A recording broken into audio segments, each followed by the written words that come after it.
Okay, I don't know whether you guys have had a spring break or not, but anyhow, you guys look very fresh, very ready to work now. Uh, I didn't. I taught ADU 802 and some other classes. Anyhow, so let me just tell you what's going to happen today. Okay, today is going to be relatively short. First of all, I will give each of you 4 minutes plus or minus to do a presentation, and you guys are going to make an order. So if if I'm going to make an order, okay. So anyone wants to be the first one? Okay. So Brianni is going to be the first one.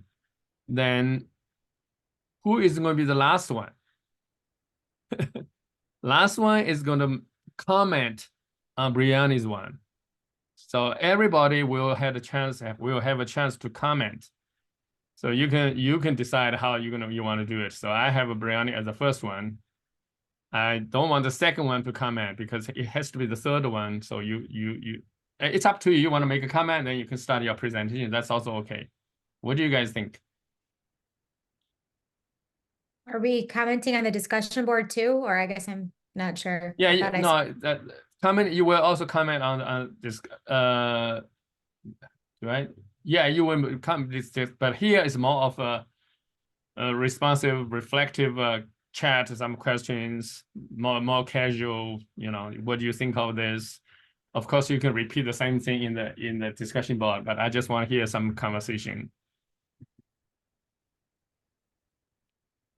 And once you start speaking, you can take over the screen. You can share the screen, and so do you want to be the second one to comment, then present, and the third one to comment, then present? What do you think of that? Is it okay? So okay, so I'm gonna make some notes so I can remember. Brianni gonna be the first one. Who wants to be the second one? Laura wants to be the second one, so I'm gonna write. I just saw your raised hand. Laura gonna be the second one. Katie gonna be the third Third. one. Nicole is gonna be the fourth one, and Susan gonna be the fifth one. Okay, so when Brianna is presenting, Laura will make a comment and then start your own presentation. But after you finish the comment, other people can make some comments. Then I'll let you know when you can start. Okay, so I want to leave some time for discussion because this is always a highlight of the course. Okay, so Brianna, it's all yours now. Perfect. I'm not as familiar with the Zoom, so please give me a quick second to pop my screen up Yeah, here. you got it. Can you see all of it or just the little tab? Still loading. There we go. Yeah, we got it. All right, cool. I'm gonna just leave it in this mode to make my life easier, but here is my project. So I looked at LinkedIn because I do not have the Twitter or X or Facebook or any of those good things. But there are many teachers that are leaving the workforce and doing so very quickly. This is also that there's open teaching positions because we are looking for smaller class sizes and there's an increase in population. So there's lots of jobs out there to be had. So via LinkedIn, I looked at teachers who have their beautiful green circle that says they're open to work. And I analyzed their About Me posts, obviously randomly selected as we were asked to do, and looked at the trends that they had in what they were putting out there in the world for future employers, both in and outside of the field. So here's my little word cloud, which obviously development, it was number one. Education and learning were second for that trend, but only by like 1%. And then a whole slew of beautiful things around there. A science teacher, some that were in coaching, design, skills management, that kind of thing. So word tree for development was rather interesting because not only were teachers speaking on their own professional development, but development of content and materials, as well as development of their students, and then helping support other teachers in their professional development and things like that. So it was used in multiple ways, but very much the leader in what everyone's seeking to share about their abilities and how that applies to the field. So here's a little quote from one of the randomly selected open to work teachers skilled in educational technology, curriculum development, public speaking training, staff development, strong education professional with a doctorate of education focused on science education from Morgan State. So not only was development being used for development of resources and content, but also for increase of knowledge for self. So then going into word tree number 2, we headed into learning. And of course, in education, that was used in a whole slew of different ways. Learning their own programs and solutions for those managing complex learning opportunities, developing strategies, and things of the such. I liked that one of the collected data samples discussed how they were committed to removing obstacles to learning. So not only were we speaking about the act of supplying instruction information, but there was, I think it's here on the, I don't know where I put it, but spoke about the learning environment as well as creating a culture for learning beyond just the information that was being passed upon. So yeah, I pride myself on displaying a passion for training and contributions to creating an open and fun culture of learning. So that was some of the trends I found from observing and digging through some text data for open to work educators. Was that in the right time frame? Did I hit my under 3-4 minutes? I think it was perfect. I was not timing. And that's my comment. Thank you. No. I guess I'm commenting now. Oh, yes, okay. All right. I wrote this on my discussion board too, so I'm reading off notes of what I wrote. I'm wondering how many people use LinkedIn, because I know Nicole and I did, because I just watched Nicole's video earlier today. And so I will be very interested to see if I didn't notice while I was going through, but I think maybe I never made a discussion board comment on yours and the discussion board. So maybe that's why I didn't notice that you were on it too. So we'll see. And then my other 2 comments were, I wouldn't think to choose based on the open to work banner. And I wonder what those who chose to use the banner have in common. And then if the themes across what those who use the banner share are similar to those across those who do not use the banner. I know I've seen some banter about the banner back and forth about, like, some people are like, don't use it, it seems desperate, and then others are like, what is that, that's nonsense. And so I'd be really interested to see if the teachers, especially those who you are diving into here, if they gave consideration to that, or if they just used the banner or not. And so that's maybe another area to go into. And then the other piece I was thinking about was that idea of going deeper into those content themes. If you were to choose one, are they positioning those skills in the same way as each other, or are they positioning them using the same words but positioning them in different ways that are noticeable? So lots of different, like, threads to go off there. Very interested to see where you take that.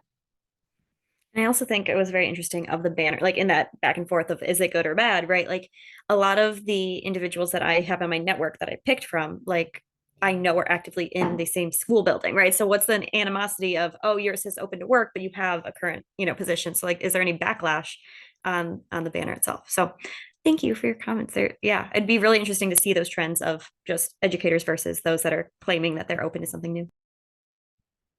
Okay, so excuse me. So open to work means open to work outside of teaching. Doesn't specify. So a lot Doesn't are say. leaving teaching, right? But still, open work doesn't mean that they're going out of the field, or if they're looking for a position within the same district even. So just in general, open to a different opportunity than what they currently have. And it's a nice proud banner that goes around the little face, and it's just like right there in your way. Did I hear you correctly that they had like a strong desire or commitment to overcoming obstacles? Was that something? Yeah. When you say open to work, I think more of like the teacher that's like, I'm done with this profession and I'm out of here. So it's interesting. And again, it's a stereotype. Like, I didn't look at the data, but like, that's where my brain goes. So it's interesting that you found that there was this commitment to like overcoming obstacles. It just seems like a kind of like two contrasting ideas. I don't know. Yeah, and why I chose this this kind of pocket to begin with is because although the teaching skills are so valuable and can be related into different fields, a lot of teachers don't have the knowledge of how to word and change that. So I was very intrigued by how they're trying to take the skill set that they gained in a public education setting and make it applicable somewhere else, but also not discredit what they've done. So it was just kind of, I mean, lots to read into that. Just doing the text mining wasn't enough to fully grab all those concepts, but yeah, a starting point. I think the geographic area would also be really interesting there. We have a lot of teachers who aren't leaving the profession necessarily, but they job hop. They'll spend 1 year in our district and then they'll get the sign-on bonus for another district.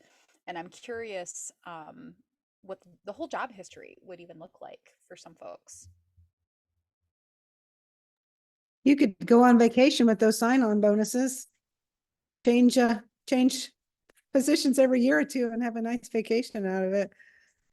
Well, we're upping those significantly. So I think that is really a consideration of if people are open to work, is it financially driven, short-term or long-term? Yeah, I have a question for you technically. So in the LinkedIn, what kind of searching words do you punch in to get your sample out to work? What is how do you start getting your data? So I used just my network and looked at everyone that was in that circle that was an educator that had their green circle. So it wasn't searching a specific Okay. like keyword or anything like that. Because instead of looking for a post, I was looking for what they said as they're about. Okay. I don't remember. Like within their Did profile. you explain that I use a personal circle did you write this in your sample? Yeah. So the open to work, the green little guy. Yeah. How many yes, people? That's how I selected my people, were based on their open to work. How many people are on their there in the circle? How many people are there in the circle? I mean, overall, I picked my 10 out of the circles. You wrote this in your paper, right? Yes. Oh, okay. So of these 10 people, did you see, I mean, I look at your word tree, the information is pretty comprehensive. So remember my paper, I used 10 entries. It's about 800 words. Do you have a number, like how many? Yes. To create the tree, what is the data number of words? Is it? If they didn't have at least 50 words in their about me section, I got rid of them. I had a good number of people that were just like science teacher, K-12, right? So that obviously didn't apply to that. But then it also did range. Some of the individuals in the sample had paragraphs on how that could relate from their field to the next and how they developed teams. And so that's where I was really intrigued by the word tree with the development, because it means so much to different people and you put in a different fields. And I have friends that work in development for Hopkins, but that means fundraising, doesn't mean, creating of content. So that's what I mean. That first word tree was specifically intriguing for me, but yeah. Did that answer your question? Knowing what you know now, do you will rephrase the research question, or you think that's a very good, that's a very good topic you choose? It's a very vague question. Because I, not being a social media or having a lot of posts to pull from, I was trying to keep it something that I could find and have accessible. But I think that there's so many components within that open to work that can't be summarized just in the about me. I think it was intriguing and amusing, and I enjoyed what came from it, especially using in vivo, but I definitely think it could be developed in a much better, stronger way. I have a quick idea. So Nicole was talking about geographies. I don't know how LinkedIn can specify states, but since yours is a circle, so you know these people, then it can be versus the other people overall. So I don't know whether you can use this open to work as a search words in LinkedIn, and what will pop up, and that would be probably, in comparisons, probably can find something more interesting. Maybe you and we can work one as your artifacts for your dissertation as well. I mean, if you can develop this to longer pace, yeah. So Okay, thanks a lot. Excellent. We're gonna move on to Laura now. Okay. Yeah. Okay. All right. So LinkedIn again. So I focus on LinkedIn as well, but I did it from the ed tech company perspective because that's my full-time job is working with an ed tech company, specifically in marketing and communications. And so my purpose was I wanted to understand what post topics, so the content of the post, correlate with higher post engagement on LinkedIn. And so what I mean by that, I took the LinkedIn page that my company has, and so this is a screenshot of it, and then I just went through, it's February 6th was when I started to look for the most recent posts that had at least 10 reactions and at least 80 words in each of the posts that I was including. And so reactions are like, celebrate, support, love, insightful, funny, whatever those little icons are. You can see some of them right here. I didn't really notice, I didn't focus on comments or anything like that. I just was doing that number of words in the post and then also at least 10 of those reactions. Here's my beautiful finding thing, although I liked Brianna's better because it looked like a thumbprint. So mine does not look like a thumbprint as much. My number one phenomenon was mentioning and tagging universities and individuals who are working in higher education seem to lead to greater engagement with posts. And so I don't know how familiar everybody is with LinkedIn, but you can actually like do the @ symbol and then mention somebody's name if they're on LinkedIn and have a profile. So that will notify them that you have mentioned them so that then they can engage with it if they want to, but they don't necessarily have to. I think it shows up maybe in their like activity as well in some way. LinkedIn's algorithm changes really regularly, and that's why it's really valuable to have this insight into what's actually getting engagement, especially for a company page. But these are some quotes from just a couple of the 10 posts that I pulled where I was mentioning people and their institution. So the individuals pages and then the institutions like the Chronicle of Higher Education, West Virginia University, University of Mississippi, in the content as well. So that's 1, 2, 3 with this lots of bullets and then 4 at the bottom. For phenomenon number 2, the other thing that led to higher engagement with posts was that they tied back to the impact on students, because the ed tech company where I work, Mongoose, and the audience, higher education administrators, what they care about is students to some degree for everybody. And so whenever we were able to, and I bolded it here, whenever we made a connection to how whatever we were promoting, whether it's our podcast, whether it's a Chronicle virtual forum that we're doing, whether it's just like a article post, blog post or something that we're promoting, wherever we specifically mentioned some sort of way that we were going to impact students, that those posts tended to have more engagement than the ones that did not. So those were my takeaways. I found that posts that mention an individual and or an individual's university name and then tagged where possible were more likely to see higher engagement. I didn't dive super deep because this is a mini project, as many of us know. And so I have opportunities for me to better understand, well, like, is it because those people then posted and like reshared on their pages? Did they engage in comments? Did these posts have more comments? That sort of thing. I didn't dive that deep for this one, and I could possibly do that to better understand that tie to it. And then the second thing was that direct tie to the message of the greater goal. And so I found it does it, like I said, it doesn't matter if it was a podcast episode, if it was inviting people to RSVP for a virtual forum, whatever we were promoting, if we specifically mentioned a positive impact on students, then like all the posts that I pulled for this sample had that in common. And mine was really short, so now I will sing a song. Any requests? No? Okay. You're funny. Any questions, comments? Katie is going to comment. Miss Kate, I'm ready for you.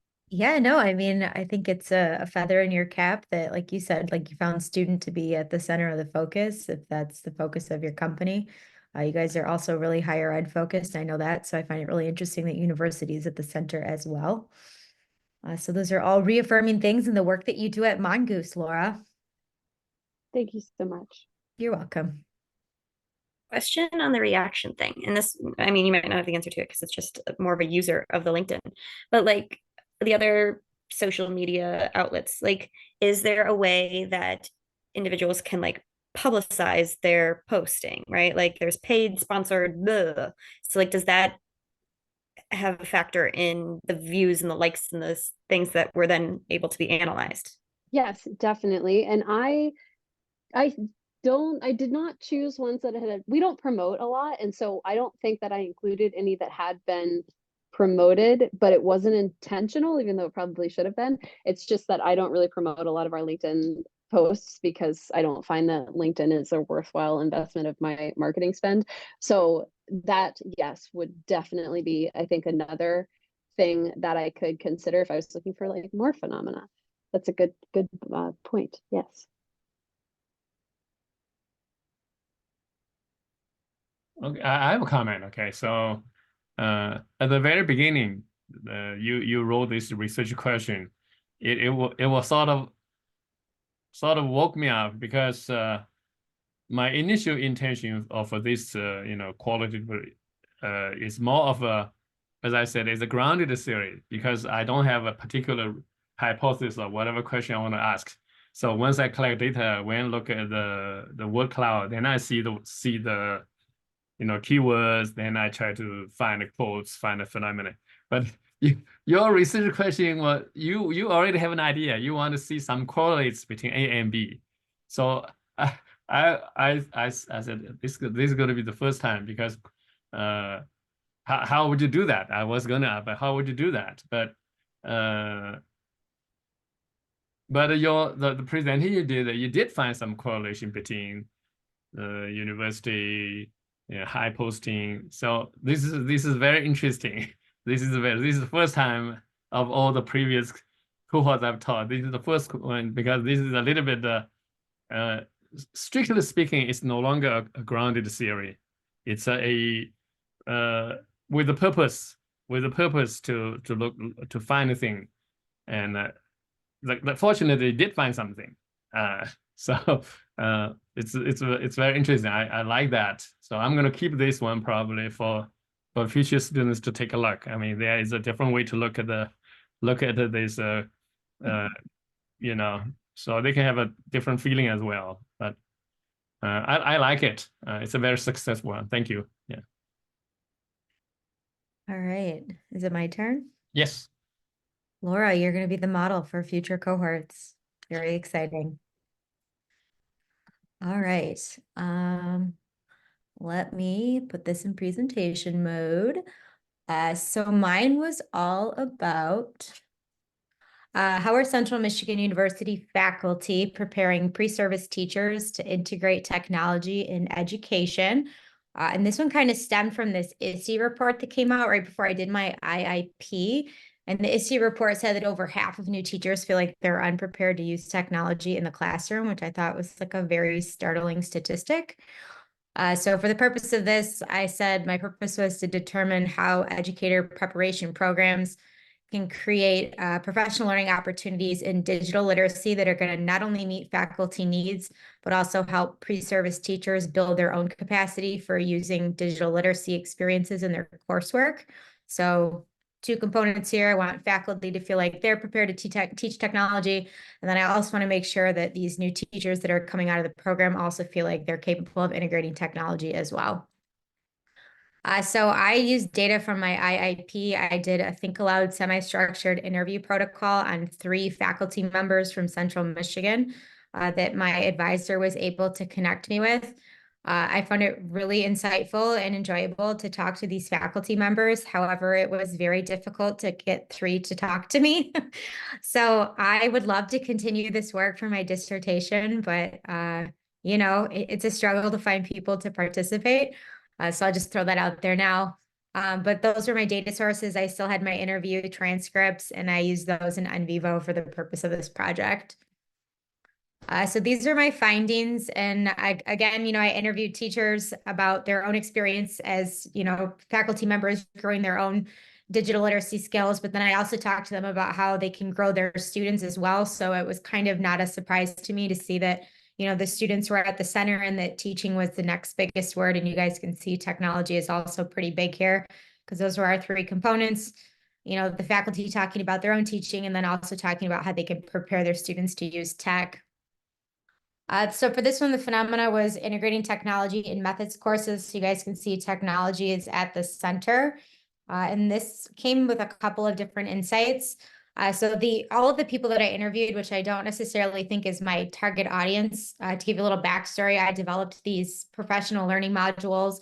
I put them in Blackboard, and the goal was for these faculty members to be able to take them out of Blackboard and integrate them into their methods courses so that they could have these tech experiences for their students. So the people that I interviewed were the people that were willing to try the modules. So I think these people are naturally inclined to use technology anyways. So it's kind of not a surprise that when you look at this phenomenon, themes that came up in the transcripts, you know, these are people that are already kind of tech savvy. They're people that have doctorates in technology. One of them said she's, you know, pretty skilled and advanced, or she considers herself advanced. She's always looking to try new things. The other one says she's not really an expert, but she does believe she's really comfortable using technology in the classroom. So while it was interesting to talk to them, like I think when I built these modules, they're probably for your more reluctant faculty members. However, I did see there was a strong connection between the ones that were willing to talk to me and the ones that were willing to try the modules, or people that were already kind of tech savvy to begin with. Ming, you're smiling over there. Is there something you'd like to share before I go on? I don't know. This is also an interesting topic. I mean, a teacher, I'm just going to say this bluntly. Some of the faculty members do not learn technology for years, so they are just right. Yeah. Well, and I found it very interesting. I found it very interesting that as a higher education, you know, faculty member, that you don't really have, like in K-12, you have a certain number of hours that you have to get. That's like ongoing professional development. When you're in higher ed, like you don't have that. So there's really no like overseeing body that says that like you should be getting PD on this regularly. I know you guys get like a review and you have to like show the things that you did, but it seems like it's a little bit more loosey-goosey than it is in K-12. I just want to quickly tell you one story that maybe I mentioned it. When the COVID-19 started to 2022 or 2021, I don't remember exact year. So CME shut down, everybody moved to online. At least 60% of the professors, they reduced the whole course into one presentation because they don't know how to teach. So at the end, you do a presentation. And it happened to be this kid, his parent is a CMU faculty member, is a technical know-how. So the professor was not happy because through his kid's assignment, he got to know some of the professors in not teacher education, some other department. It's just horrible. No, nothing but put a PowerPoint over there. Yeah, so I shut up again. So the other thing I looked at is how teachers are interacting with technology with their students. So one of them mentioned that their own pre-service teachers, that they don't really think that they're very good with technology, that they're probably more capable than they really are. And I think that's really just like a new teacher mentality, kind of, you know, you're not really sure of your skills yet. You're kind of just getting your toe wet, and then you're probably underestimating your skills because you probably haven't seen too much teaching in general outside of like your pre-service experience. Another one mentioned that they really liked the way that the module was set up. They said it made a lot of sense. It was structured in like 3 phases. So there was a learn it, a see it, and a try it section. And they felt like new teachers or pre-service teachers needed their learning to be scaffolded that way so that it wasn't overwhelming. And then another one said, you know, with her limited knowledge, it seemed like, you know, using the modules with her students, first she'd use it on herself and then she would introduce it to her students. But overall, I mean, it was positive feedback, but they all kind of had their own spin on like how they thought that their pre-service teachers would interact with it and whether or not they thought that their pre-service teachers were ready for that type of experience. The other one was all about students. So this one kind of focused on how students use technology because again, like my purpose was twofold. I wanted to look at how pre-service teachers could grow their digital literacy as well as the faculty members. So when you look at, you know, faculty perceptions of pre-service teachers developing digital literacy, they said things like I think that they would find it very informative, especially knowing, you know, the student teachers the way I do. They like to have it spelled out. They like it step by step. Another one said that pre-service teachers want or need a way to relate to their content. So one of the topics was digital storytelling. They felt like digital storytelling was a good topic where teachers could not only relate to it, but they could also kind of show their passion about the content that they teach. So lots of different ideas going around here. And then this last one was about them developing their digital literacy. So one teacher said I would also share the individual modules with the student teachers and let them know that they can save these and use these as visual resources. Here I found kind of two different things. There was teachers that said that they were going to use it to kind of grow their own expertise, and then they would introduce it to students.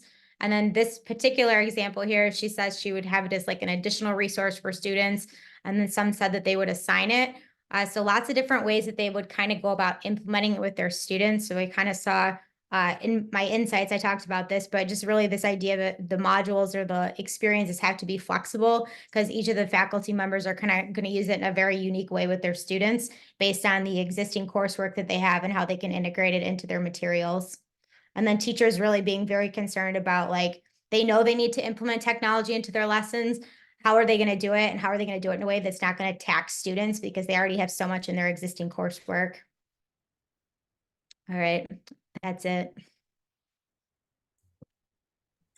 So I'm curious if you were to expand that pool and really got some background information on folks. I think that, you know, I do a lot of work in PD across two universities, and there's such a wide range, whether they've had existing training or how they personally use technology. And I think it would be really neat to have a section of folks who were really low tech, mid-range, and then some of your likely expert folks. Do you think that some of the people you interviewed were how do I phrase it nicely? Say it, you're amongst friends.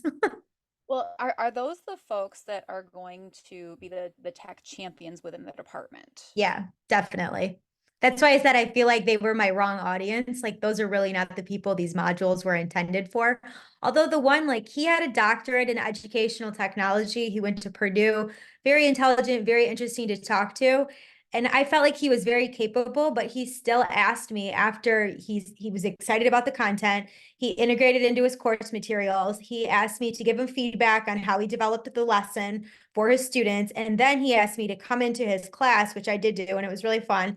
I went into one of his classes. He brought me in on Zoom, and I went over some tips for the assignment and talked about some different ways that they could implement it into their lessons. And then they had some time for Q&A, but he didn't feel like he could fully support his students without having me in there as kind of like a resource as a support system. So I really like the idea of like moving forward. I offered this to my advisor because this is also kind of my grad assistant work. I said I would love to like work in the coaching capacity, you know, like offer these modules and say, if you're willing to talk to me, I'd love to come in and give you some feedback or talk to your students because I really enjoyed talking to these pre-service teachers. They were so cute and unknowing and excited and like I had a good time. It was fun. So I'm curious if you could add a tech competency score, because that would be really interesting to see. Are they actually competent in tech? or do they just think they are? Yeah. Yeah, no, that's a really good point. Well, and Yeah. some folks think they're fantastic and they're not, and some people Yeah. think they're terrible and they're really fine. It's just Yeah. a confidence issue. No, that's a really good, interesting point. I remember too when I first got hooked up with the ISD and started doing PD for them, I thought I was doing what everybody else was doing, and they're like, "Oh no, nobody else is doing what you're doing." But like, you don't know that when you're working in a bubble. Yeah. I like how you boiled down tech solely to the integration component because I'm thinking like pre-service teachers going out into the field, there's so many, I mean, they're going everywhere, right? So it's like the number of applications and learning management systems and things to like tackle. So just to boil it down as in how are you integrating in the first place, I think is definitely the starting point that's needed. But I did have to give a shout out because in my pre-service teaching, Dr. Ming was my tech professor. So Nice. and I think I'm doing or was doing in the okay in the classroom. So thank you, You're Dr. here. That was way back, way back. I'm gonna make a quick comment also. I just want to, from the advisor professor point of view, I think this I always feel very sort of happy in a way that IIP, the project you did now, some of the data you collected, you analyze in your quality way, but now you can use some NVivo, using some software to deal with it and get some hidden meaning you did not see the first time. So that's what the doctoral program is about. This is also itself is technology, is using tools to analyze data. Well, while you're with Dr. Jen Weibel, you more of reading in color coding. So with that under your belt, then NVivo you will instantly make very good sense, because NVivo is basically quantified qualitative research. So they will pick up the most frequently used words, and then it will connect to the sentence this word in this context, this word appear. So it's a reversed way. It will pick up all the most frequent words. Then we're going to see the sentence. While you yourself, if we're going to use the paper and pencil, we will read the whole sentence. Then we will find the keywords. So it's a reversed way. So by these two ways, you just develop a much better understanding of qualitative methods. There's many ways to do it. And as you mentioned at the very beginning, you said this is going to be part of your dissertation. This is going to be a very good topic, and then probably going to you are a very people type of person. You interview. You said at Purdue. I know who the professor is. So He's really cool. I liked him. He's yeah, interesting to talk to. the Yeah. science professor. Yeah, so you can interview more people. Probably you can interview high school teachers as well. So probably you can cut your sample into 3 components. Professors from teacher education. Maybe you can interview some doctor professors in medical school, and then it will have a truly triangulation data, and this is going to be very exciting. So keep it up. Cool. Thanks. Okay, next one. All right.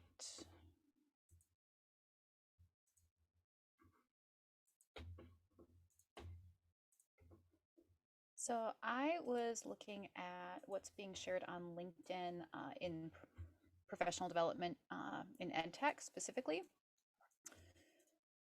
And we all know about LinkedIn, and I was using very specifically the educational technology and professional development search terms. And let's see, we know that. So I chose, I had my 10 postings. They all had to be at least the 80 words. And I ended up with about 2,400 words total.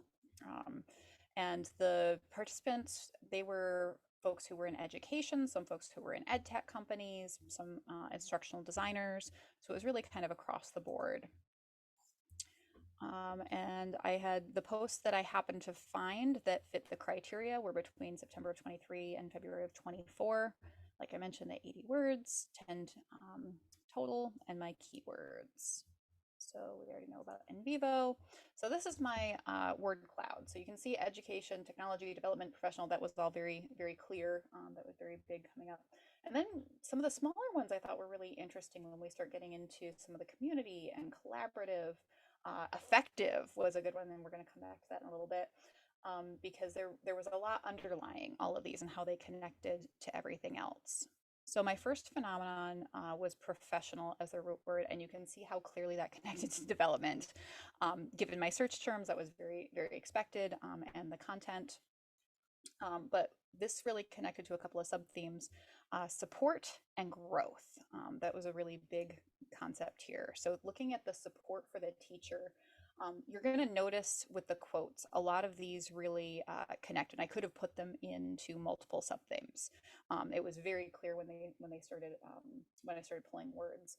But folks looking for support for everything to be effective and for us to build that confidence. One of the posts was about the Rwandan government and a great collaboration they had to be able to really support their educators. And then building some sustainable technology programs by essentially providing support for teachers and what they might need. And educator growth was that second sub-theme, and really thinking about how are we focusing that, making sure that, again, we're relevant, that we're providing those opportunities for teachers. And a lot of these were really looking at how do we stay current, how do we get teachers from where they have been to where we want them to be, and then coming back to that effective integration, which is actually going to be another sub-theme here in a minute. So technology was the second as a route, and again, given the search terms, that was not unexpected, but this really focused on application and support and infrastructure.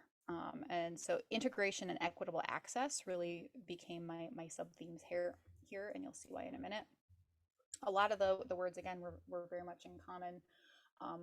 A lot of posts were talking about equitable access. You know, are we getting across the board training?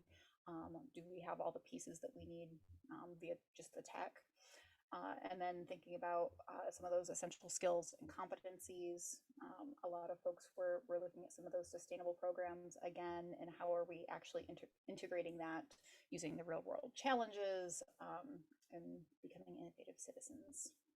And then talking about infrastructure after that as well. Equitable access was the last sub-theme. And this was thinking about some disabilities specifically, of how are we making this accessible for all of our audiences, not just what we might expect in K-12. And then thinking about that collective responsibility and going back to that integration with that equitable access. And then talks about fostering community engagement, which was a really, really big focus of that. So it kind of really came down to, we need support at different levels that are actually focused on ed tech and not in general, and thinking governmental, institutional, and professional organizations.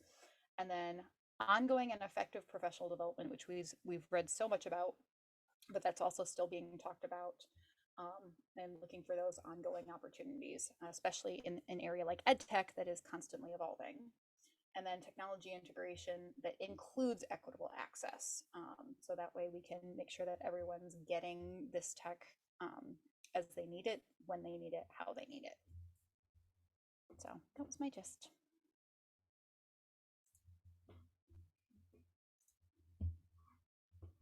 Okay, so I guess it's my turn to comment. So one of the things that you were talking about was this idea of sustainability of tech programs in schools through support. I think one important aspect that gets overlooked a lot is not only for current teachers, but for onboarding new teachers. I think that's a lost opportunity to pull teachers on board with what's already there, because if they don't understand the technology coming in to a new place teaching, and maybe that would go for pre-service teachers as well, that, you know, what the purpose for using these technologies, whether it's, I don't know, we have a thing called Kickboard that monitors behaviors, and, you know, we have several other programs. So, but no training coming in for new teachers on any of the platforms that are already there. So I think this idea of sustainability really has to include that idea of onboarding. And I think the idea of continued support is important too. So things that don't just fall off, like, oh, this is really cool, and a year later and nobody thinks it's cool anymore, or people forget about it, or it's no longer a thing. So I think that ongoing support is also important. And I also think that teachers aren't, well, I'm speaking for me, but this whole idea of equitable access for students are, you know, that's a wide open for support as well, because I don't think teachers know how to make those things. Oh, just use voice to text, you know, or whatever. But how does that happen? Do all the applications have that availability for students? And if they don't, is it the best one to use? And all of those things that go into building equity for students, I think, are important. One thing I had not even ever thought of was the idea that the colors you choose for things like PowerPoint presentations or diagrams or charts, if you're colorblind, red and green mean nothing. Like you could talk all day long and they're not going to get it. So just awareness of those kinds of things, I think through training and support is important too. Very much agree. I also think to your first point, we think about integration of ed tech for students. I think we need to really think about integration of ed tech for teachers and for all staff members too. You know, thinking about that onboarding piece and some of the ongoing professional development. If we're integrating ed tech, then I think some of this looks very different. Think too, just you were mentioning like Kickboard and other platforms and how they need training on that. I think that's kind of where schools get stuck. Like I know that, you need training on the specific platforms that you use, like your learning management system and like your, classroom management tools and things like that. But like when PD just focuses on like the updates or like the basic functionality of platforms, you never get into tech integration. So you don't learn any of the best practice models that give you the purpose for using any of it. You're just strictly learning how to use the tool. Like I think like the school that I came from, I was there for 10 years and we never moved past that. That was all we ever did. Oh, there's a gradebook update, or oh, there's a new assessment that you have to figure out how to administer to your students. It was never about the teaching, and they never moved past that. So when the pandemic hit, it was like the sky was falling because they had absolutely no way how to teach in that environment. I taught at a project-based learning campus, a New Tech Network campus, for about a decade. I worked within that program. And the best thing that ever happened to me was the fact that they had their own proprietary learning management system. And all of it, the expectation was for teachers to use that to drive their classrooms so that students who weren't there or students who were working in groups had access to all of those tools through that learning management system.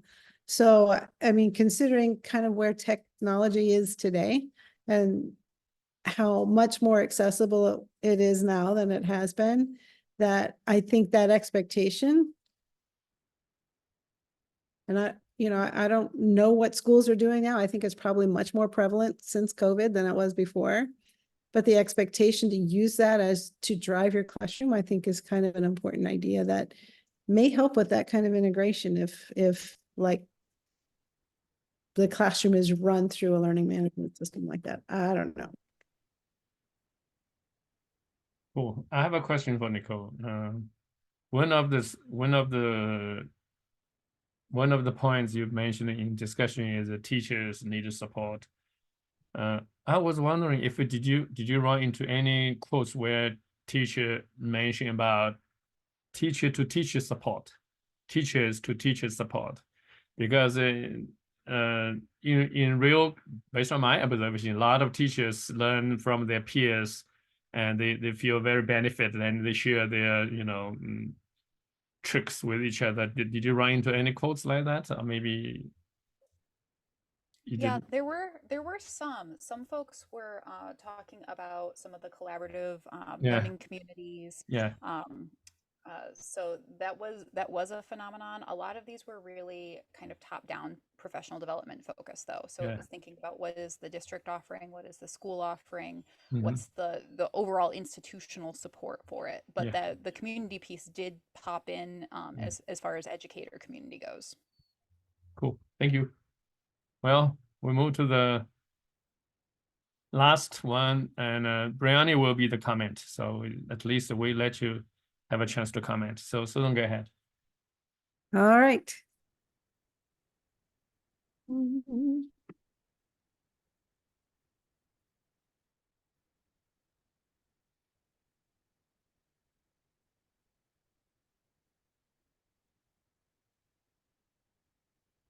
Well,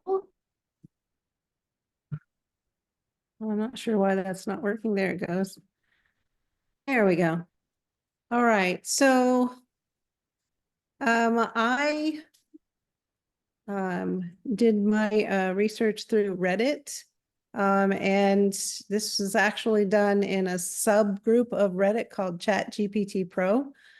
So this wasn't just the general public who knows what they know. I felt like going through a subreddit community would at least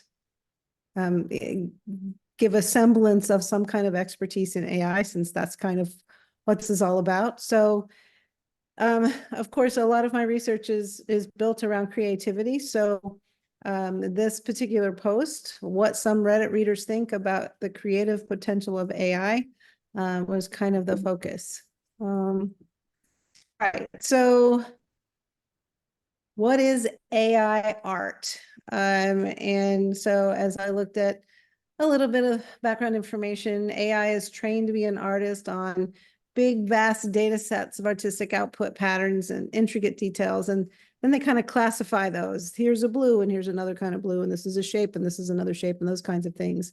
The thing about AI art is that all of the new work are restricted to the patterns that they have already seen before and learned during the machine learning process. Oops, sorry. So the purpose of my searching the responses to this post about, is AI art really creative or is it mimicry? Was to just answer these kinds of questions. Can AI generate truly creative work, or is creativity solely a human endeavor that can be enhanced by AI? So the post, again, was made with a chat within the Chat GPT Pro subgroup, and the person who wrote the original post was a research analyst and a strategic marketer who was co-founder for a graphic design agency. So for me, that also gave him a little bit of credibility as far as he would know what creative looks like, feels like, sounds like. There were 81 responses to this post. I found it kind of difficult to find enough posts with enough meat. So it came up to be the best randomness I could come up with that gave me enough information was every 11th response, because some of the responses were like, hey, that's cool. And that's not appropriate. But when I got to every 11th response, all of those responses had enough meat behind them that I could use them as data. But that left me with only 6 responses. However, the average response was 183 words, which gave me 1,094 words total. So I thought that was probably enough to give me some insights. Here is my word cloud. A lot of this is great. Context, new, human. And then there's this giant word, flower. I'm like, flower? What is...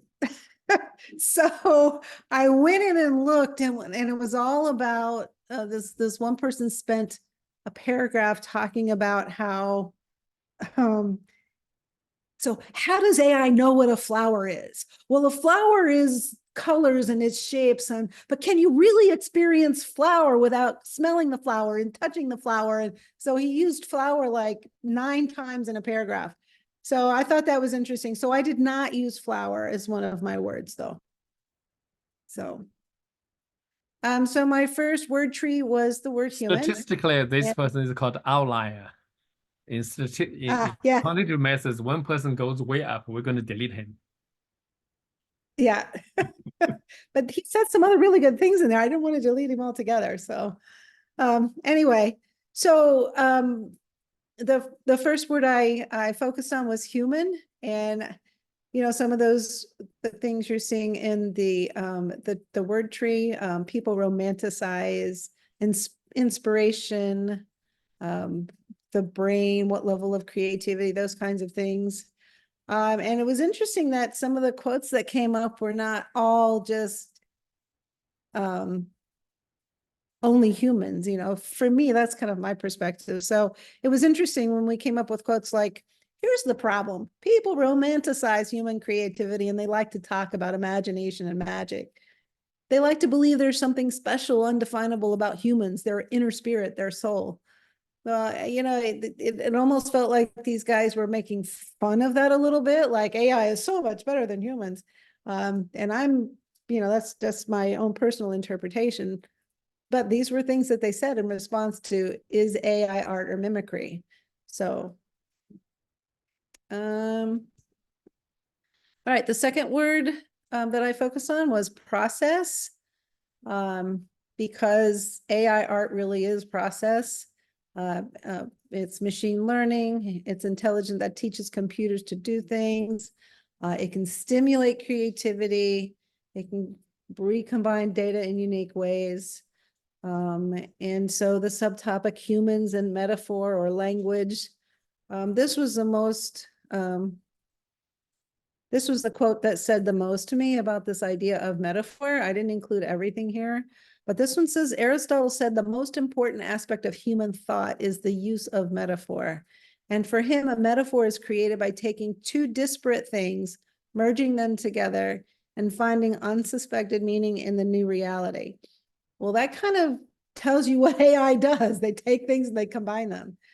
What I think might be missing from the AI art is, what is the new reality for a machine? The fact is there isn't a new reality. It's just it's making connections through things you've already seen. The last word I did was new. Here's this word rats. He mentioned rats one time in his paragraph about training rats or something like that to follow mazes. But this is all about when you create something new as an AI, when AI creates something new, it's all about recombination. And so the quotes here, it's all about inventing the world through recombination of found parts. And then they compared it to artists and writers. Artists and writers and musicians always pull data from the world around them, jumble it up, and fix the new structure in place. And, that's kind of true. On a piano, there's a finite number of keys, but an infinite number of ways of putting those keys together to make songs. So, if you're going to be really analytical about it, I guess it's true that human artists and human musicians and human painters and sculptors and whoever also look at things that they've seen before and try to put their own spin on something that they've seen before. So my key takeaways were,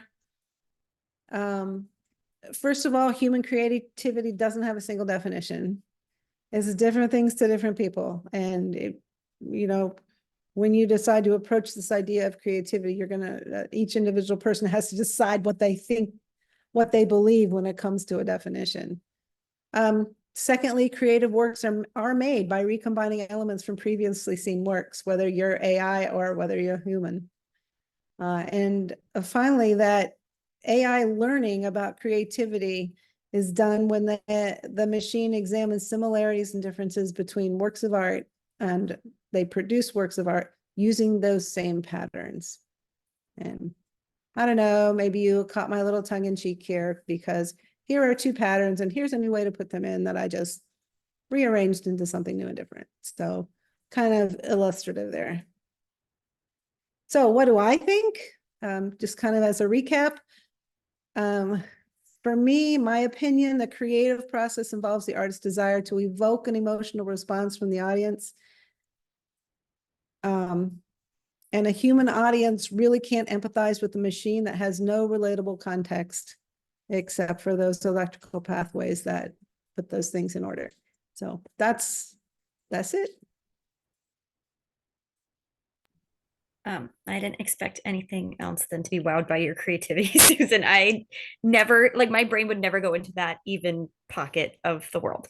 So thank you for sharing with us. I think that Reddit was too scary of a monster to use for data collection for me. So I like your comment about every 11th, right? Because there is just so many things happening and personalities and just opinions on a topic. What really triggered in my mind, though, is circling back around, you're talking about art as a craft, but then also for the longest time, it was the art of teaching. And we are now trying to AI and computerize and do all that as well, but then we lose that creative component. So can, the AI do all that we're, expecting to find in a art form? So I just think that, I don't know, every time I'm just in awe of how your brain functions. So thank you for sharing with us.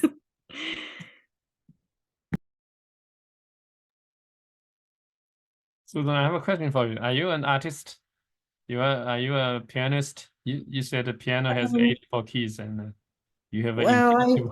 I have played music. I have done some art. I have done some work with fashion. I dabble, but I have a Okay. son who's got a music performance degree, and I have another son who sang through high school. He doesn't do it anymore, but um, So you my passed on some genes, art genes to uh, your I like to take a little tiny bit of credit for that, but it's them that makes it happen. So Cool. I like to play piano. I play piano simply by improvising. I can sit in front of a computer play for hours, making up all the music just to please myself.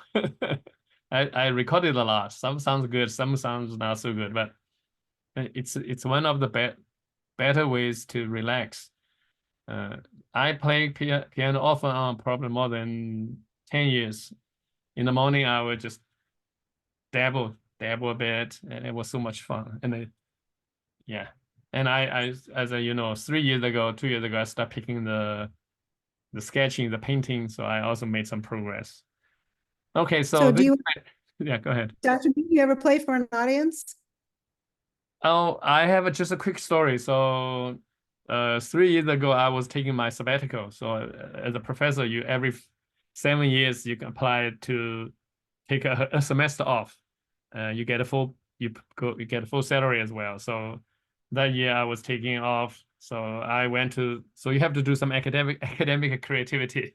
So I went to Singapore to uh, present how the Doctor DET program was formed, was developed. I presented over there, and I was asking for collaboration. If you want to collaborate with us, we will. No one responded, so I did my part. Then I went to see my own professor there in Pennsylvania, Indiana, Pennsylvania. So I went to my professor. So this old couple, they are both my professors. They taught me when I was a doctoral program. I played for them. In the morning, they Ah, were drinking coffee, the sunshine goes in, so I play.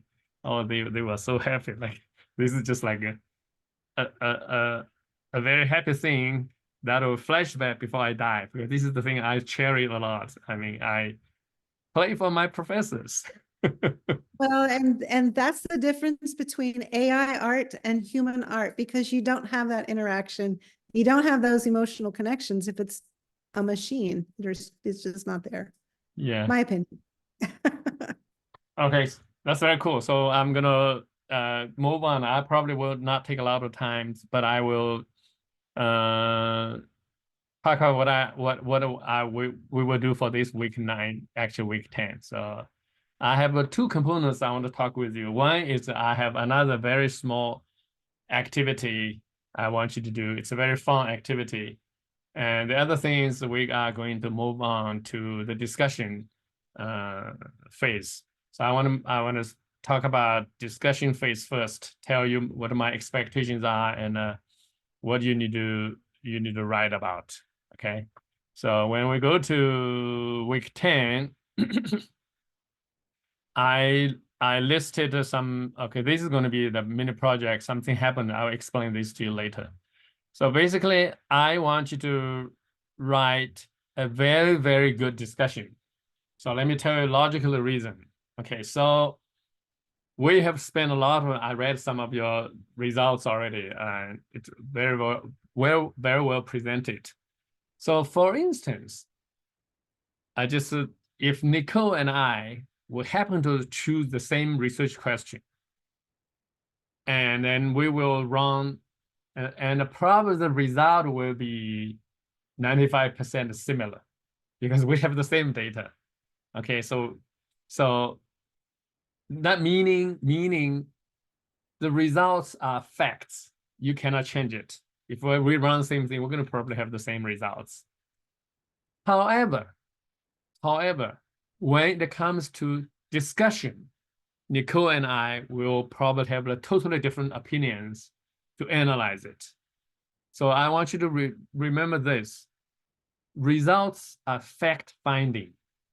because results is just hidden pattern. You find it. So you just find facts. However, the discussion is meaning making. So discussion is where this is your playground now. You need to make meaning of what your results mean to you, at least to you, or to you in reference to literature review. So this is where you will put your personal signature on it. And this is where you will own your research. So I just now was chuckled. I was thinking a few doctoral students that I guided. So they spend so much time, so much energy on results. And then they told Dr. Ming, I already have my first job. Do you want to take a look for my quantitative research? I said, sure.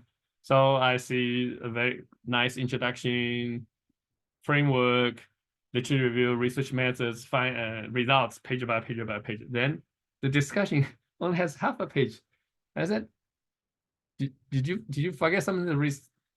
So I told them what I'm telling you now. The discussion is where you will show your knowledge. You will make meaning to it. So I have some of the guidelines over here for you to look. I say in discussion, let me see if I can make this a little bit bigger over here. So zoom in a little bit. So one more time. So I put over here, I said that in discussion, you will present what the findings mean. You will note the possible implications. So this is where you will, again, Nicole and I will probably go totally different way for some of the findings. We'll probably some of the findings, our understanding are parallel.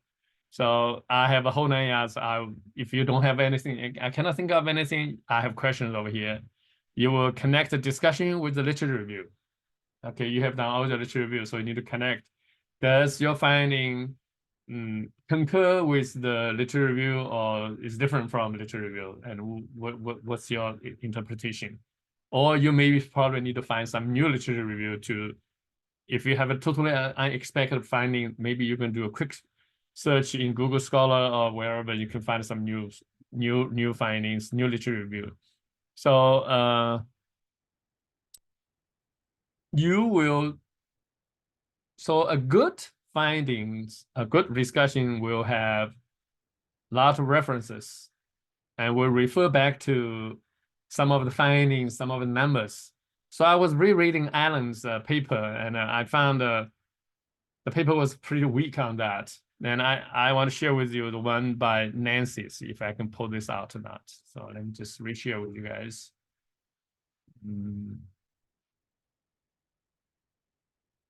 Can you see this paper?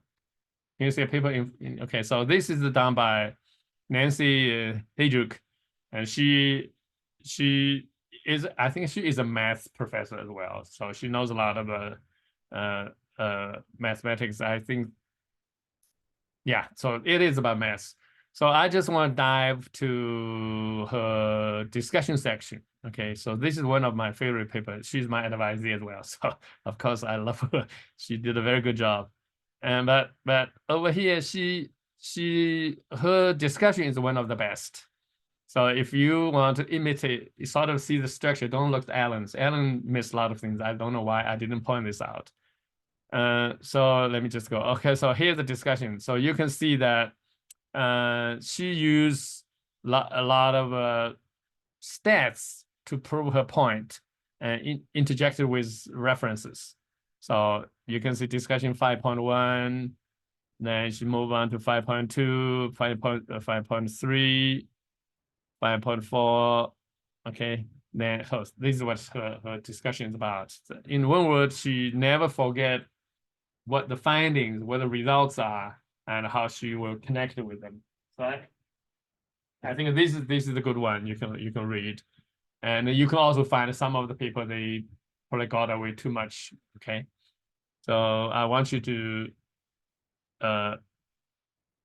give a big sort of a energy and make your discussion stand out. Okay, that's my wish. I don't. Do you have any question for me? I think. Let me see. Let me just re-share with you.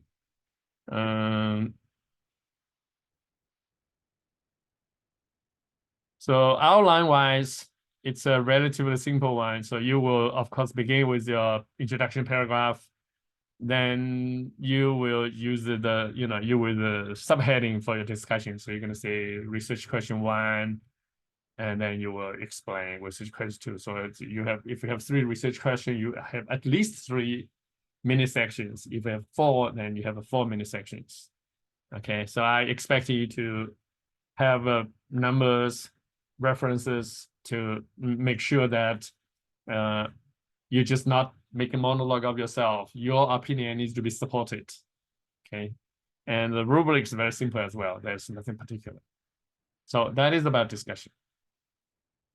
And next week we will meet. And next week will be our last meeting, official meeting. Okay. So in next week, we're going to learn another software program, which is a very cool one. Okay. Till now, no one has ever used. A lot of people use this NVivo in their dissertation. Some people also use the thing I explained. I'm going to explain in a second in the minute project. So also use it in the dissertation, but no one has ever used the software we're going to learn next week. So I want to move to next week. I want to tell you you need the software program. Okay, so let me just go to week 11 first. You will see, if you look at my screen, if it's correct, you will see orange number 1. So you will need to download a software which is called Orange. Okay, so let me see if I can find Orange over here. So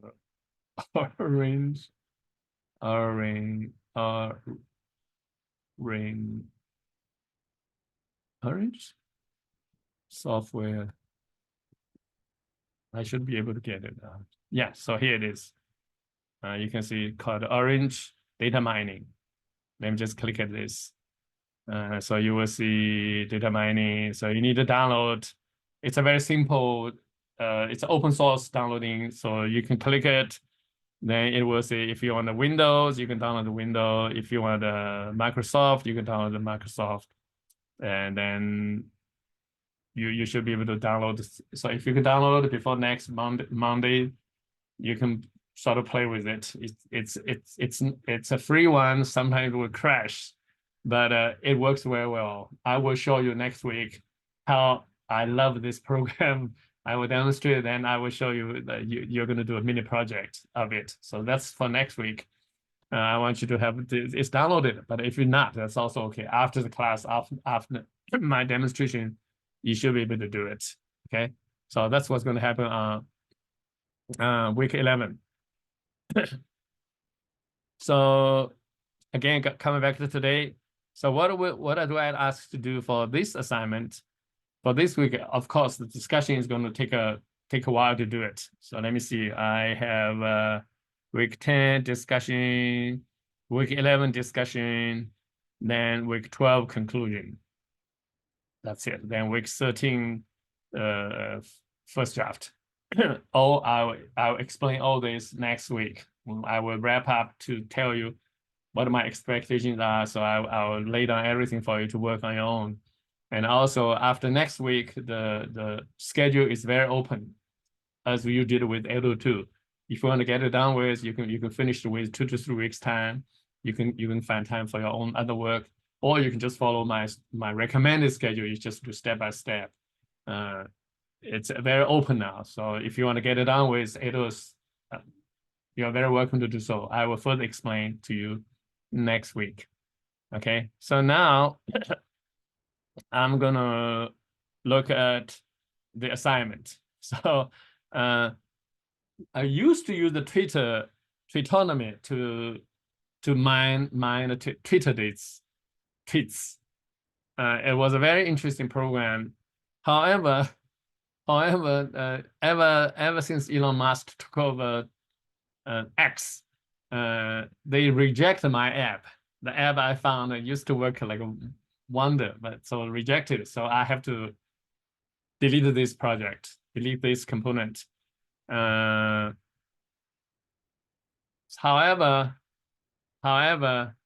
what I want to do today is this. So you click this link. It's called Google Trends Assignments and Social Media Sentiment Visualization. So we're going to learn two things. One is we're going to learn Google Trends, and then we're going to learn social media sentiment. So I'm going to demonstrate to you quickly, okay? First of all, we're going to talk about Google Trends. Google Trends is a very powerful, but a lot of people do not know. Okay, it's very easy to learn. So Google Trends basically is basically how people are searching. People each time you and I were searching, and Google collect all the data. So how many people at what time of the day searched a certain word, and they will collect all the, I mean, decades way back. So this I got very interested in. So I look around in Google. I said, did anyone design any education project using Google Trends? I do not see too much. So I designed this one. So call me very creative, call me crazy, okay? So what we'll do is I want you to, why this explanation is wrong? Okay, so what I want to do, you have two components. It's all based on the simple skill. You're gonna ask Google to tell you how many people research a certain word. So I did one, I said I want to compare two famous people, okay? So you will choose two famous people, or you can do movie stars, singers, or politicians, whatever you want to do. So two of your favorite writers, probably John Grisham versus what is the horror movie? Horror novel. What's his name? I read some of his horror novels and I got scared. I never read his. The most scary book is Buick 8. Don't pick up the book, okay? It will make you crazy. Anyhow, so you're gonna do two persons. So I'm just gonna, then you can copy this link, whole paper, and then you can put it in your own Google site, a Google Doc. Then you can delete whatever I did and put your stuff in. So I did Tom Cruise and Tom Hanks. I want to compare these two persons, and this is my link. And I put the link in. The best part is always updated. So I'm just gonna open this up. So this is I first of all punch in. So these are the, it's very easy to operate. So in the very first box, you punch a certain person. I do Tom Hanks. So Tom Hanks is blue. Then I punch in Tom Cruise. This is red. I can add more. So you will see it looks like a Tom Cruise is more being searched than Tom Hanks. For what? For here. So these are the buttons you can control. So if you want to see the whole world, so you can click this.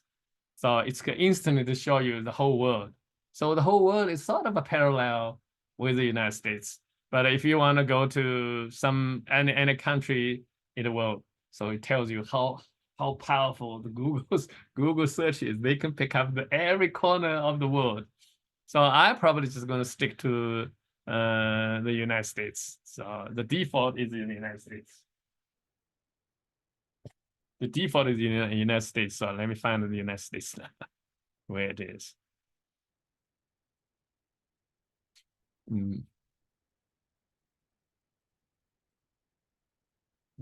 Yeah, United States is the last one. So this is the first thing you can control is the location. Second controls I use the past year. But if there's a certain movie going on, probably one person will be more. So you can be accurate to the past hour, past day, past certain days, and even 2004 to present. So this is just wholly crazy, okay? So I'm just going to stick to 12 months. And then you can look into some other categories to further narrow down, which I will not do it. So this will be my finding. And more interestingly, it has a geography sub-finding. So you can click down to look for metro, city. You can do a lot of things, okay? And so this is what you're gonna do. So you already do, then you can just copy this link and then you can put this into this paper. Okay, so this is part one you will do. Part two is I want you to develop a very simple business idea based on this Google Trend search. So I did, call me stupid, I did a business idea for running a pet food store. Okay, pet food store. So I know there are, for very trendy people, like people in San Francisco or in Colorado, they have a vegan dog food, vegan cat food, and vegan pet food. So I'm going to run a store, provide vegan food for pets. So these will be my 3 words I want to search. So I did. Then I make a little bit of a division because this is more meaningful now. So I noticed something very popular. So you can do the same thing. So this is going to be your business idea. So let me open this up for you. So I punch in the same idea, same searching. Okay, so there's nothing new. So I punch in vegan dog food, vegan cat food, and vegan pet food. So this is the past day now. So I'm gonna look into past 12 months. See what's gonna happen. So for 12 months, I noticed.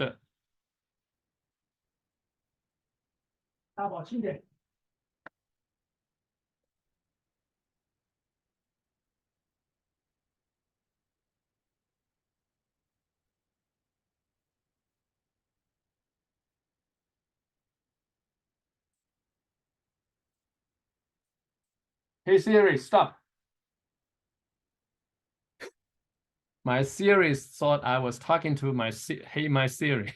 All right, so this is the past year, and then you can see vegan dog food has more search than vegan cat food, but vegan pet as a general term, it has the minimal. Okay, so the search is till November 2023. This is what happened. Okay, so if you're really particular, you're going to writing a report, you can click over here. It will download the Excel data for you. Okay, and you can also share this with in the Facebook, and you can also copy it on the JavaScript if you know how to put in the JavaScript into documents. And so I noticed that. So this is interesting. Alaska has the 100. You can see you put cursor on it. I don't know how you can see it. Said the Alaska is 100 for dog food and 0 for cat food, 0 for pet. So it will show you all the percentage. So based on my observation, I wrote this. I said vegan food is the most popular. Vegan cat food is the second, and general term least. If you use the pet vegan food, it's the least searched food term. And then I report some of the percentages. So I want you to do a similar research. You can do whatever you want to do. It sounds like a business idea. If you want to run a, I should search. I'm going to run a Chinese, Vietnamese food or whatever. I can compare Vietnamese, Thailand, and Chinese probably in a certain metro city if I want, so I can get more idea. You know, why this is all it's not second most popular? Yeah. Okay, so this is the thing. Do you have any question for me? Okay, so the next thing I want you to do is I have samples. So I want to go back to, these are the samples, okay? So the samples, forget the Twitter because they don't have any Twitter anymore. But you can look at the Twitter. We used to be a very, very good project. But you are gonna do a, where's his, what happened to the, yeah, so Twitter sentiment visualization. I'm probably not going to go to the topic. I just tell you what I want to do. Of the data mining, you know through the NVivo doesn't have a feeling. NVivo is just counting words. Okay, envy counting words and connect words. But recently, when I say recently, probably last 10 years, qualitative researchers find that words has emotion in it, has a certain sentiment.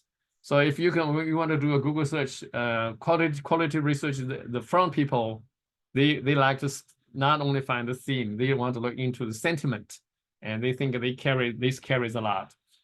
This is all started from the custom service, like Apple, you have new watch, you have new whatever. They will ask people to survey that, people will give them words.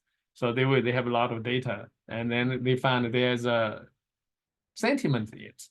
So I want to introduce to you this social media sentiment visualization. So we will visualize the things, and you will visualize. So you will basically, I will show you. You will report 3 of your findings, whatever you want to visualize. Then briefly discuss. You report 3 findings, and then you talk about what means what. Just like you did your results and discussion. So results is from the data mining, and discussion is your interpretation. So I'm just going to do 1 or 2 for you. Okay. So this is the link. Once you click it, it will lead to you this sentiment. First of all, due to the Facebook, I personally feel it get more information from Facebook, from Instagram, from Reddit, from this yellow one. I even don't know what that is. Someone tell me. That's Snapchat. Oh, Snapchat instantly disappeared. Okay, so as far as I know, probably you won't be able to get any info from WhatsApp, because that WhatsApp is totally encrypted. So there's no way you can look into.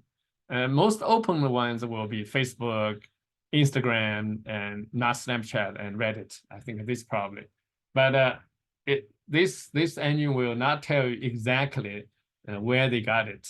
Okay, so I wanted to give you a brief introduction. So this is also being used in some of the dissertations as well. They are searching something, they want to report the sentiment. So so first of all, as a language learner, okay. So I'm very fascinated by the way they do it. First of all, they cut this into 4, okay, and then use all the words. So second language learner will struggle a lot, but I think I can understand. So the top one is the words that shows more active, very, very active, and the opposite one is subdued. Okay, so these are the main category. Then the most left is unpleasant, and most right is pleasant, and in between it shows all the sentiment, the shades of the feelings. So from pleasant to happy. Probably happy is less pleasant, yeah. And then elated, then excited, then alert, then active. So this is how this app is designed by some linguistic professors. They got a grant from the government, so they make this open because it's the government's money. And then you look at the lower right side, you will see pleasant become sort of contented, serene, relaxed, calm, and here. So overall, on the if you cut them into vertically, and you will see on the right side is more positive, on the lower side is also okay, but on the left side you will see mostly is tense, nervous, stressed, all the way sad, unhappy. So this is what's going to happen. And then I will not do a lot of explanation, but you will see the research result will have topics, heat map, tag cloud, timeline, affinity, narrative. So these are each of the will give you the findings. So you will choose 3 to report. Okay.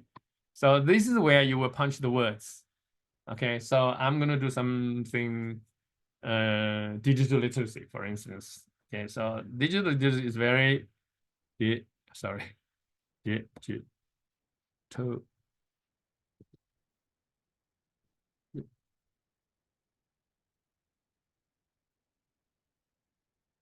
Yeah, typo literacy. Okay, so this is you can use the one word, or you can use a phrase. I decided to use a phrase. So query is where you're gonna do study now. So it will once you click it, it will do the mining for you. So depends on how the collect data. It will take a while. It could be just instant, or depends on how fast your the computer is. So it will take a few while. I hope it will make it. Okay, so.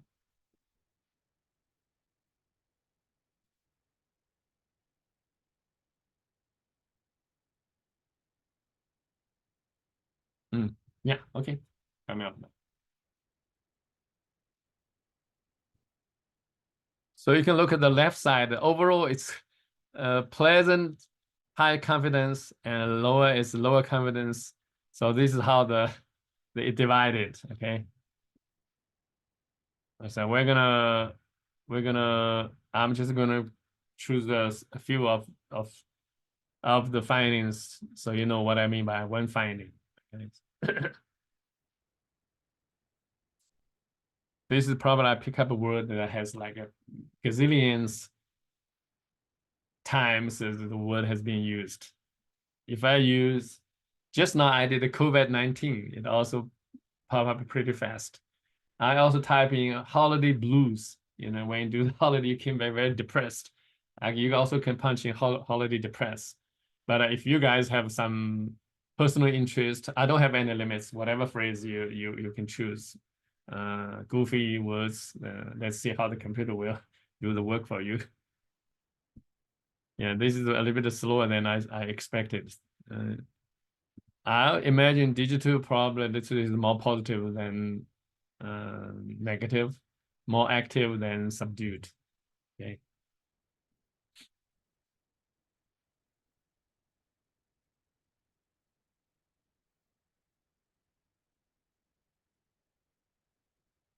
While this is going on, let me look at this person did what. So this is the result. You can see how people wrote their sentiment, but I asked them to write a comparison between the two sides. You don't have to do it. Okay.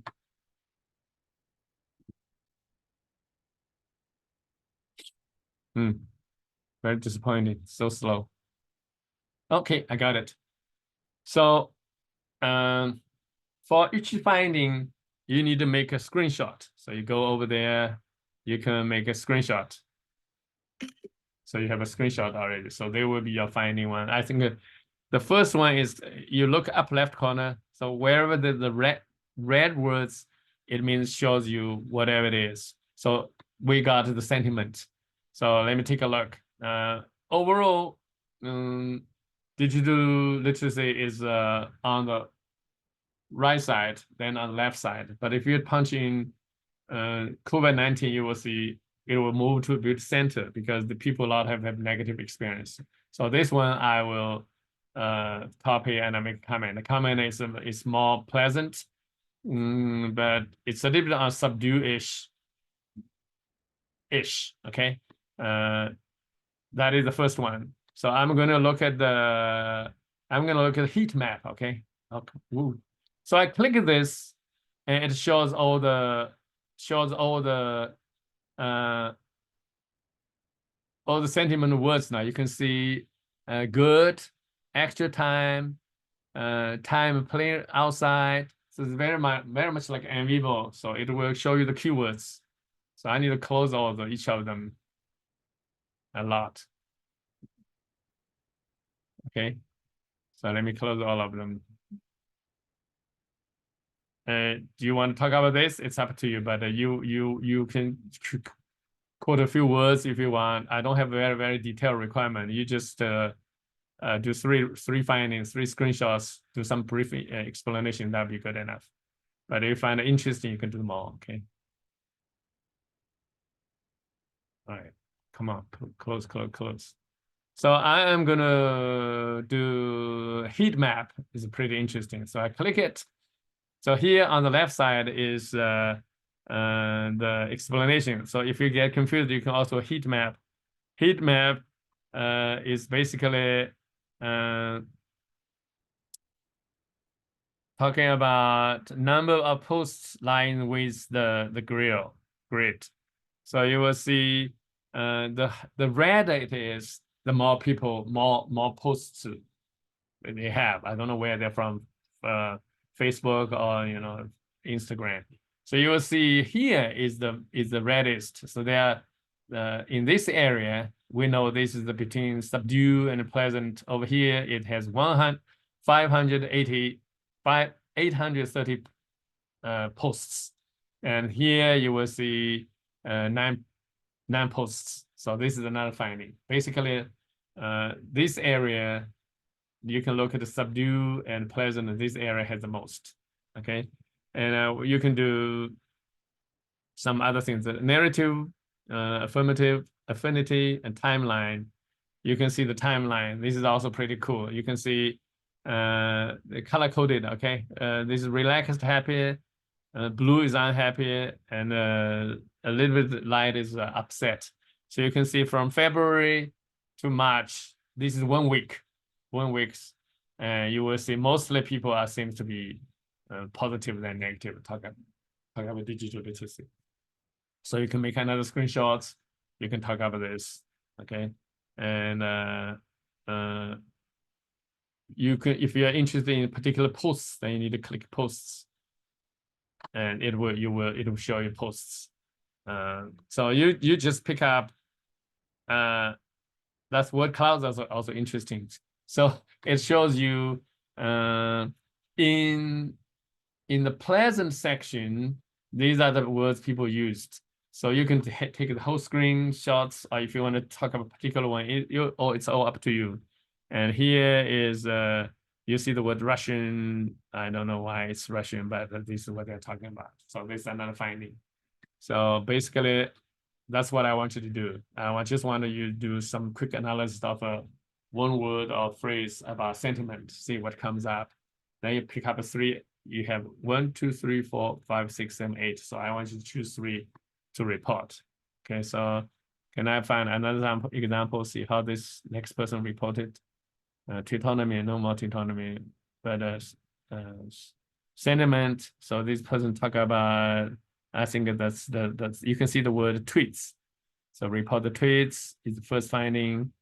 Report the tech cloud is the second finding, and report the affinity third finding. So then this is how he or she explained.